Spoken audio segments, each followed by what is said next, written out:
It's a striking new image of the kidnapped suspect at the home of Savannah Guthrie's mom. It was created by internet sleuths using a technique called reverse infrared technology and shows features like eyebrows, flesh, and parts of a mustache. It began the moment someone first decided her routine was worth learning. Now bring the new surveillance footage back into focus. Because this is where the timeline becomes extraordinary. If investigators have obtained footage that was not previously part of the evidentiary record, and if that footage captures something from the days or hours surrounding Nancy's disappearance that places a specific, identifiable presence in her environment before the crime occurred, then the pre-crime surveillance theory does not remain a theory anymore. It becomes documented.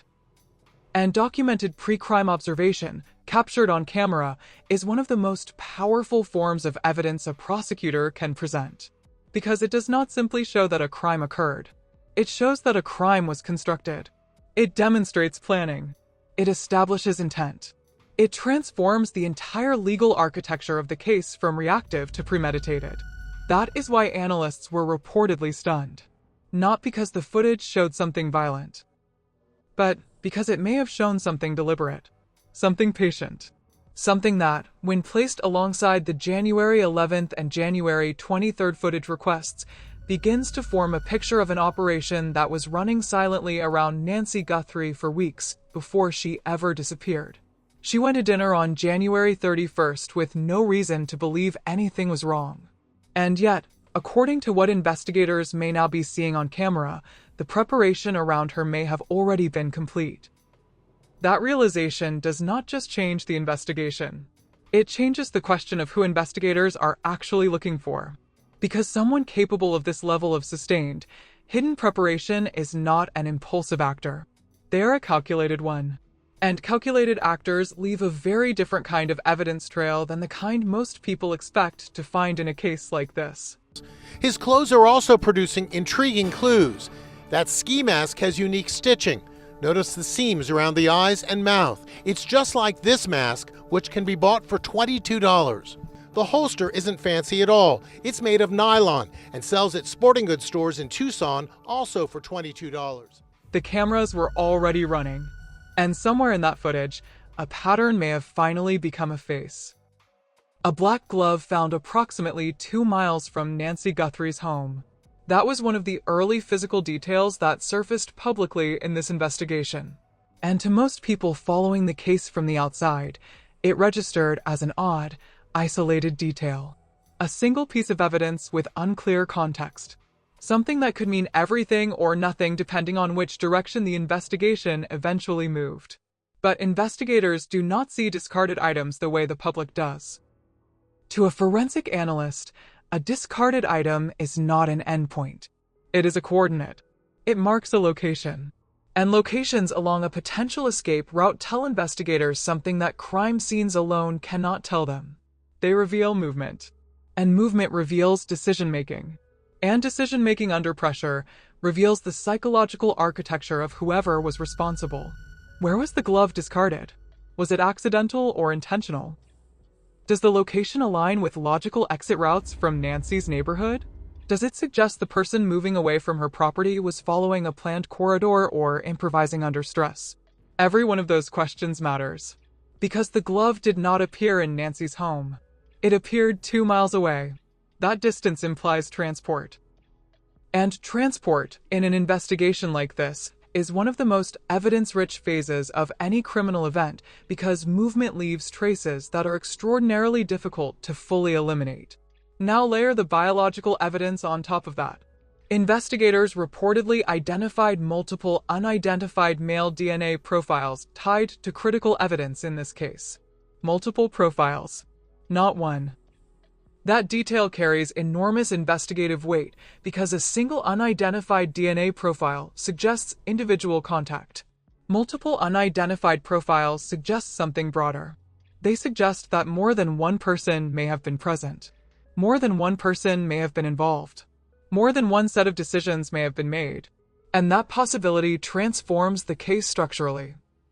Because if Nancy Guthrie's disappearance involved more than one participant, then the investigation is no longer looking for a single point of failure in someone's story. It is looking for the weakest point in a network. And networks, by their nature, are only as strong as the most vulnerable person within them. This is where the million-dollar reward structure becomes operationally significant. Using the bricks on Nancy's front entrance as a guide, experts believe the suspect's height is 5'9" to 5'11", his weight up to 230 pounds. His shoes appear large, possibly a size 12, based on the size of the tiles. Publicly, reward money appears to be a tool for generating tips. And it is. But it functions as something else simultaneously. It destabilizes silence. It introduces financial pressure into relationships that may have been held together by loyalty, fear, or shared risk. It creates a calculation that every peripheral participant in a conspiracy eventually has to make privately. Is staying silent still worth it? That calculation changes when the number gets large enough. And $1 million is large enough for almost anyone to begin asking questions they were not asking before. Now consider the forensic genealogy dimension of the DNA evidence. Traditional criminal databases depend on prior arrests or existing sample collection. But forensic genealogy operates on an entirely different framework. It does not require the individual to have ever been in a law enforcement database. It requires only that a biological relative, somewhere in a family tree, has contributed genetic material to a genealogical database. And those databases are vast. Millions of profiles, millions of family connections, millions of potential bridges between an unidentified DNA sample and a living, locatable individual. This means someone who has never been arrested in their life, someone who has never had any prior interaction with law enforcement, could still be identified through a cousin, a sibling, a parent, a distant relative who submitted a sample to an ancestry platform years ago, without ever imagining it would one day contribute to a federal investigation. That is not a theoretical possibility in this case. That is a reported investigative direction.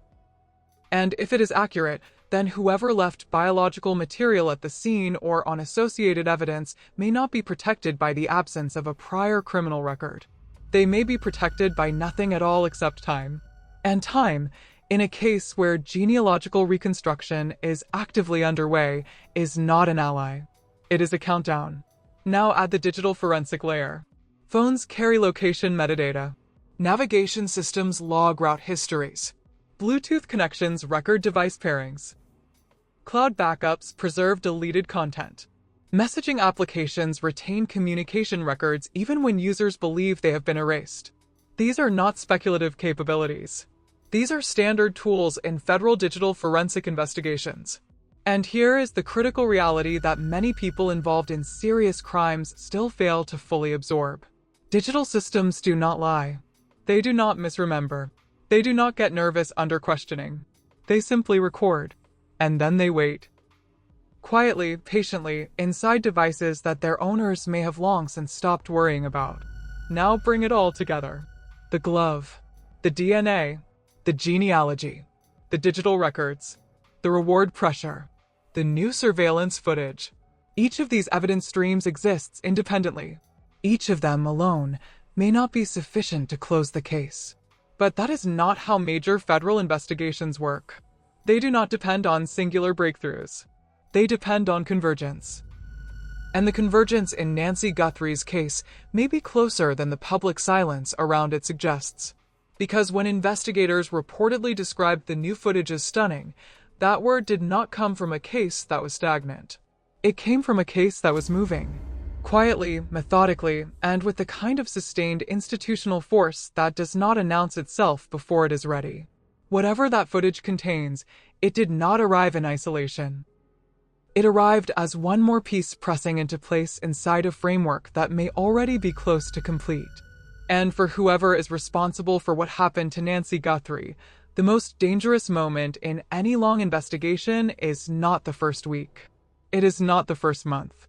It is the moment when every independent line of evidence stops pointing in different directions and starts pointing at the same place. That moment may be arriving. His clothes are also producing intriguing clues. That ski mask has unique stitching. Notice the seams around the eyes and mouth. It's just like this mask, which can be bought for $22. The holster isn't fancy at all. It's made of nylon and sells at sporting goods stores in Tucson, also for $22. There is a particular kind of pressure that builds inside a major investigation that the public almost never gets to see. It does not look like urgency from the outside. It does not announce itself. It does not appear in press conferences or news briefings. It lives entirely inside sealed case files, forensic laboratory reports, and the quiet, relentless accumulation of evidence that investigators have been building since the morning Nancy Guthrie was first reported missing. But pressure does not need to be visible to be real. And in Nancy Guthrie's case, the pressure is real. Consider what law enforcement is now reportedly working with. A behavioral baseline established by the hired vehicle footage from January 31st, pre-crime surveillance evidence potentially captured on footage from as early as January 11th. A physical evidence trail anchored by the glove found 2 miles from her home. Multiple unidentified DNA profiles under active forensic development, including potential genealogical reconstruction. Digital forensic material from phones, navigation systems, and connected devices. $1 million reward structure applying continuous financial pressure to anyone with peripheral knowledge. And now, new surveillance footage that analysts have described as stunning. That is not a weak case. That is a case being built layer by layer, with the kind of structural depth that does not collapse under cross-examination. Now think about what that environment feels like for anyone who knows something about what happened to Nancy Guthrie. Every day without a public arrest does not mean safety. Every day without a public announcement does not mean investigators have moved on. In cases operating under federal jurisdiction, silence is often strategic. Evidence is preserved. Witnesses are protected. Forensic results are held until the prosecutorial architecture is strong enough to withstand challenge. What looks like stagnation from the outside is often construction on the inside. And construction, when it reaches completion, does not give advance warning. Nancy Guthrie was a mother, a grandmother, a woman whose family has spent months suspended in the specific, devastating uncertainty that only a disappearance creates. Not the finality of confirmed loss. Not the relief of answers. Just an open question that sits in the center of every day, every conversation, every moment when someone reaches for a phone to call her and then remembers. She is still missing. And the people who love her are still waiting. That human reality sits beneath every forensic detail in this case. It is easy to get absorbed in the investigative complexity, in the timelines and the DNA and the surveillance architecture, and lose sight of the fact that at the center of all of it is an 84-year-old woman who went to dinner with her family and never came home. Her life mattered before this case made headlines. It matters now not because of the investigation, but because of who she was. Independent. Sharp. Beloved. The kind of person whose absence reshapes the daily lives of everyone around her in ways that no amount of investigative progress can fully repair. Now here is what convergence looks like in real terms. Cases like this do not break through dramatic confrontations. They break through accumulated pressure reaching a point where concealment becomes structurally impossible. A genealogical match that identifies a previously unknown suspect. A digital record that places a specific device at a specific location at a specific time. A witness whose silence finally costs more than speaking. A financial transaction that places someone where they claimed not to be. A single oversight in an otherwise carefully constructed plan. Strategic crimes require systems. And systems have failure points. The more elaborate the system, the more failure points it contains. And the longer a federal investigation runs with sustained resources and expanding evidence, the greater the probability that one of those failure points eventually gives way. The new surveillance footage may be that point. If what investigators are reportedly seeing in those frames confirms a specific presence in Nancy Guthrie's environment before her disappearance, if it places a face or a vehicle or a behavioral pattern in a location it should not have been, then the architecture of this crime may be facing its most serious challenge yet. Because pre-crime evidence does not just identify suspects. It eliminates the possibility of coincidence. It removes the defense of wrong place, wrong time. His clothes are also producing intriguing clues. That ski mask has unique stitching. Notice the seams around the eyes and mouth. It's just like this mask, which can be bought for $22. The holster isn't fancy at all. It's made of nylon and sells at sporting goods stores in Tucson, also for $22. It says, clearly and visually, that someone was there before the crime, during the period when the crime was being prepared, and that their presence was not accidental. That kind of evidence does not leave much room. And if it connects to the DNA, if it connects to the digital records, if it connects to the route suggested by the discarded glove, if it connects to the behavioral timeline established by the January surveillance requests, then what investigators may be holding right now is not just a stunning piece of footage. It may be the final key. The silence surrounding Nancy Guthrie's case is not empty. It is full of forensic work still underway, full of investigative threads still being pulled, full of pressure still building on every person who knows more than they have said. And somewhere inside that silence, the answer to what happened on the night of January 31st, 2026, and in the weeks quietly leading up to it, may already exist in documented form, waiting for the right moment to become public. Nancy Guthrie left for dinner believing she was safe. She had no reason to think otherwise. She rode through her city in the early evening, calm, present, ordinary. And if the new footage contains what investigators reportedly believe it contains, then that ride captured something the person responsible for her disappearance never accounted for. The simple, permanent truth of being seen. Cameras do not negotiate. They do not respond to pressure or fear or planning. They simply record the world as it is, not as anyone needs it to appear. And in a case built on concealment, on preparation, on the deliberate elimination of visibility, the one thing no amount of planning can fully control is the lens that was already running before anyone knew to look for it. The investigation into Nancy Guthrie's disappearance is not over, but it may be closer to its final chapter than anyone responsible for it ever expected. And in the next video, the focus shifts to something investigators have been quietly examining alongside the footage, a specific detail connected to the timeline of January 23rd that has reportedly caused significant recalibration inside the case. A detail that did not make headlines, a detail that most people following this case have never heard. But a detail that, according to sources, may represent the single clearest indication yet of exactly how long this was being planned, and by how many people. That story is coming. And if you have been following this case, you cannot afford to miss it. The dinner ended. The car pulled away. And Nancy Guthrie came home. That part everyone knows. What most people have not fully absorbed is what the hours after her return actually looked like from an investigative standpoint. Because when detectives began reconstructing the timeline of January 31st into the early hours of February 1st, what emerged was not a chaotic picture. It was a disturbingly structured one. And structured timelines in disappearance cases do not happen by accident. Nancy arrived home at approximately 9:48 in the evening. Tommaso Sion, her son-in-law, was there. He was publicly identified as the last known person to see her alive. That detail alone has carried enormous weight throughout this investigation because the final witness in any disappearance case occupies a unique position. They hold the last version of normal, the last image of someone before the record goes dark. At 9:50, the garage sequence completed. 2 minutes. That was the gap between her return and the closing of that garage.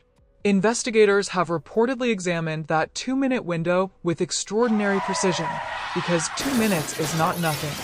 2 minutes is enough time for a great many things to either begin or finalize. The door closed, and then the house went quiet. For the next several hours, from the outside, nothing appeared wrong. The neighborhood was still. The property sat undisturbed, at least visibly. No alarms. No calls. No indication that anything inside that home was anything other than an elderly woman settling in for the night after a family dinner. But appearances in this case have repeatedly proven to be unreliable narrators. Because at 1:47 in the morning, something happened to the surveillance visibility around Nancy Guthrie's property. Several firearms experts say he's armed with what appears to be a 9mm handgun, possibly a Glock.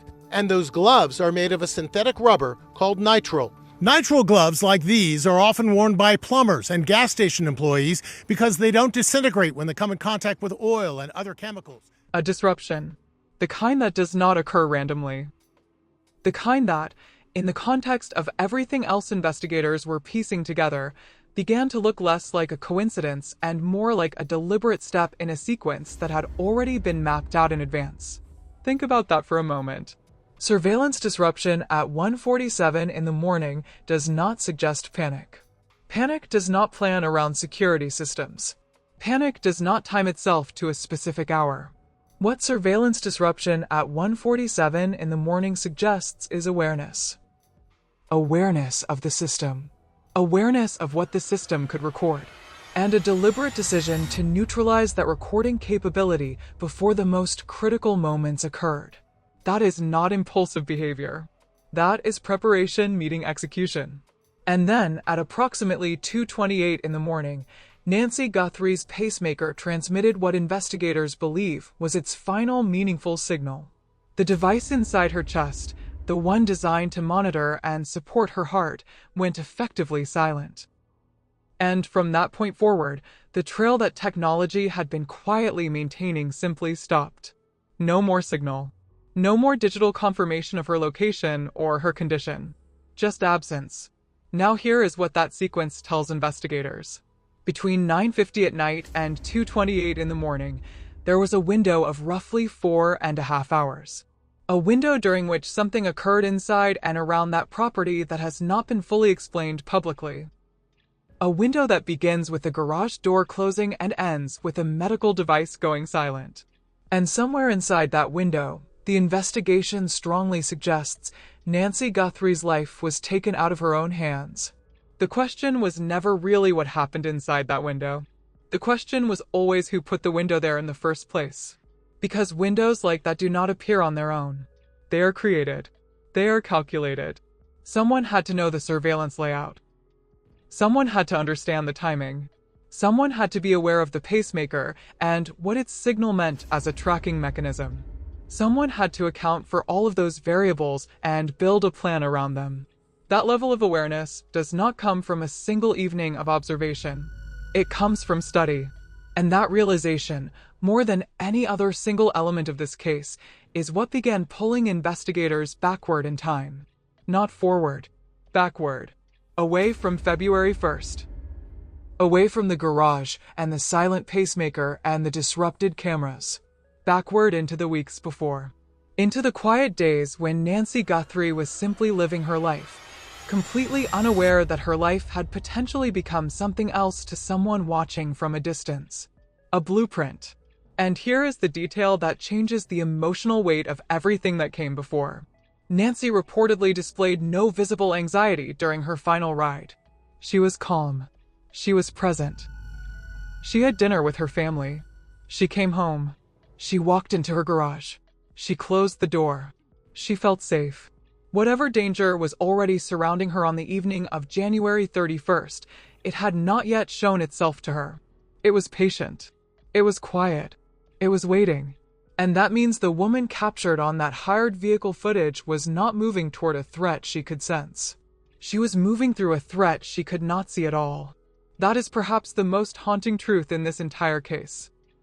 Not the timeline. Not the forensics. Not the investigative complexity. The fact that she had no idea. Now the investigation had a surface. And beneath that surface, something far larger was beginning to take shape.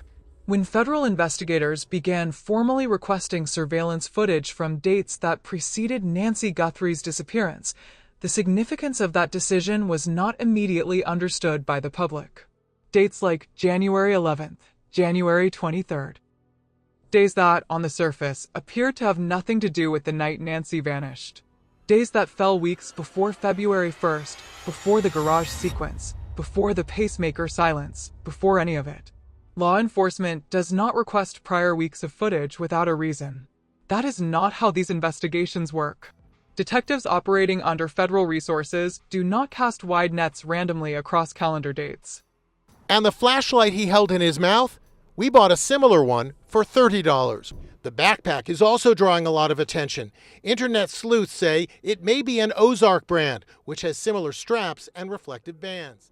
They request specific footage from specific windows because something, either a witness statement, a digital flag, a behavioral anomaly, or a pattern detected in existing evidence, has pointed them there.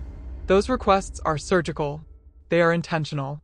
And when those dates fell in the weeks before Nancy disappeared, investigators were effectively signaling one thing.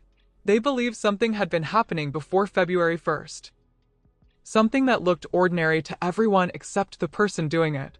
Now consider what pre-crime observation of Nancy Guthrie's life would have looked like in practice. She was 84 years old. She was independent and routine-driven. She had occupied the same home for decades. Her patterns were established. Her schedule was readable. Her neighborhood had rhythms that a careful observer could learn over time without ever drawing attention to themselves. When does she leave the house? When does she return? How long is she alone? When do family members visit? How visible is the property from the street? What are the blind spots in the security coverage? How responsive are the neighbors? What time does the neighborhood go quiet? These are not questions born from impulse. These are operational questions. The kind of patient, deliberate accumulation of information about a person who has no idea she is being observed. And if investigators found reason to believe that kind of observation was underway weeks before Nancy vanished, then the case shifted from a disappearance investigation into something with a much darker architecture. Because it would mean the danger in Nancy Guthrie's life did not begin when she walked into her garage on the night of January 31st. It began much earlier. Some things never make sense until they're too late to change. Nancy Guthrie left her Tucson home on the evening of January 31st, 2026, the way she had left it hundreds of times before. Quietly, independently, without fear. She was 84 years old. Sharp, familiar with her own rhythms.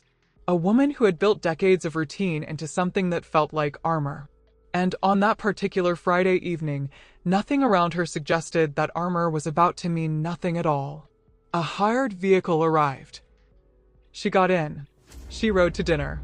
That was it. That was the whole picture from the outside.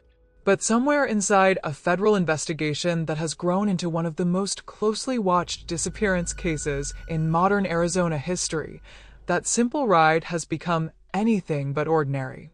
Because investigators have reportedly obtained new surveillance footage connected to Nancy Guthrie's final hours. And according to sources tied to the case, what that footage contains has left analysts stunned. Not horrified. Not confused. Stunned. There is a difference. And that difference is everything. When law enforcement uses that kind of language, it does not mean they saw chaos. It means they saw something they were not fully prepared for. Something that shifted the trajectory of the investigation in a direction that changes how every prior piece of evidence now has to be read. Hi viewers, here is a question that has been dividing people following this case since the very beginning, and there is no wrong answer. Do you believe Nancy Guthrie's disappearance was planned in advance, or do you think it was a crime of opportunity? Drop your answer in the comments right now, because what this footage reportedly reveals may completely change how you see that question. Now here is what is known. At approximately 5:32 in the evening on January 31st, Nancy departed her home in a quiet Tucson neighborhood. Her destination was a family dinner, a routine gathering, the kind of evening that leaves no trace in memory because nothing about it was supposed to matter beyond the meal and the conversation and the drive home. She was recorded inside that hired vehicle. Federal agents reportedly reviewed that footage early in the investigation. And what analysts described was not a woman in distress. Not a woman scanning her surroundings with any visible unease. What they saw was Nancy Guthrie in one of the most ordinary emotional states a person can occupy. Calm, present, entirely unaware that anything was wrong. That detail is not minor. In disappearance investigations, victim behavior in the final documented hours carries enormous psychological weight. When a person has no visible anxiety, no behavioral shift, no instinctive guardedness, it tells investigators something critical about the nature of the threat itself. It was hidden. It was not telegraphed. Whatever danger was moving toward Nancy Guthrie on the evening of January 31st, it was not visible to her. She could not see it coming. And that is precisely what makes the new footage so significant. Because investigators are not reportedly stunned by her calmness. That part was already known. They are reportedly stunned by something else entirely. Something in that footage that was not the focus when it was first reviewed. Something that only became visible once investigators knew exactly what they were looking for. Something in the background. Nancy spent that evening at a family gathering. Witnesses who were present described the dinner as calm and entirely routine. No tension. No unusual incidents. No sign that the woman sitting at that table was moving through what would become the final documented ordinary hours of her life. She returned home at approximately 9:48 in the evening. Her son-in-law, Tommaso Sion, was publicly identified as the last known person to see her alive. 2 minutes later, at 9:50, the garage sequence completed. The door closed. And then the night went quiet in a way it was never supposed to go quiet again. By 1:47 in the morning, surveillance visibility around the property was critically disrupted. By approximately 2:28 in the morning, the pacemaker Nancy Guthrie carried inside her chest transmitted what investigators believe was its final meaningful signal. After that, silence. Digital silence. Physical silence. The kind of silence that does not come from peace. Now think carefully about what that timeline means. Between 9:50 at night and 2:28 in the morning, something happened inside and around that home that has never been fully explained to the public. A window of roughly 4.5 hours. And somewhere within that window, the investigation believes, Nancy Guthrie's life moved from ordinary into something investigators are still working to fully reconstruct. That is the timeline everyone has been studying. But the new footage does not live inside that window. It lives before it. Hours before it. And what it may contain, according to sources, is not evidence of what happened after Nancy returned home. It may be evidence of what was already being positioned before she ever got back. That distinction is what has left investigators stunned. Because a crime captured in its active phase is one kind of case. But a crime captured in its preparation phase, before the moment of execution, before the visible act, that is a different kind of case entirely. That is a case where investigators are no longer asking only what happened. They're asking who planned it, when the planning began, and whether that plan is now, finally, visible on camera. The answer to that last question may have just changed. And if sources are accurate about what this new footage contains, then Nancy Guthrie's final ride to dinner was not simply the last peaceful chapter of her life. It may have been the moment the entire hidden architecture of her disappearance was unknowingly recorded. Not by accident. Not by luck. By the simple, relentless truth that cameras do not forget.